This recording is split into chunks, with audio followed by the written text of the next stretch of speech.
usioe baadhi ya wanawake wa sampuli 6. Kina nani hao? La tatazawaju mannana annana wala mannana wala hannana. Simuoe mwanamke ambaye analalamika sana, lawama hazishi. Simuoe mwanamke ambaye anasimbulia sana. Wewe umemsaidia miaka 3 miaka 2, unamlisha miaka 4 5, lakini akisaidia siku moja tu atakumbuka alichokusaidia na atakusimbulia kwa hicho. Wala hannana, wala msimuoe hannana, anaemili kwa mwanaume mwingine anamkumbuka. Sasa utawajuaje? Maneno tu yanasemwa, wanaona ni karaha. Lakini wala haddaqa wala barraqa wala shaddaqa. Msimuoe mwanamke ambaye kila kitu akikiona na kikodolea jicho na anakuambia umnunulie. Huyu anaitwa haddaqa.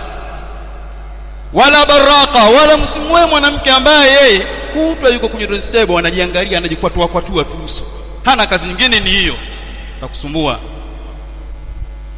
Wala shaddaqa, wala msimuoe mwanamke ambaye mwenye maneno, mdomo hauishi. Wewe ukisimama moja mwenzio ana 11. Wewe ukisimama na yeye anasimama, kikaa anakaa hivyo. Wako wanawake wa sampuli hiyo. Sasa si kwamba ni haramu kuwaoa, lakini ni ukumbusho tu kwa wanaume, lakini pia ni ukumbusho kwa wanawake. Si tabia nzuri ya kuwa wewe uko juu ya mwanaume ambaye amepewa nafasi hiyo na Allah subhanahu wa ta'ala.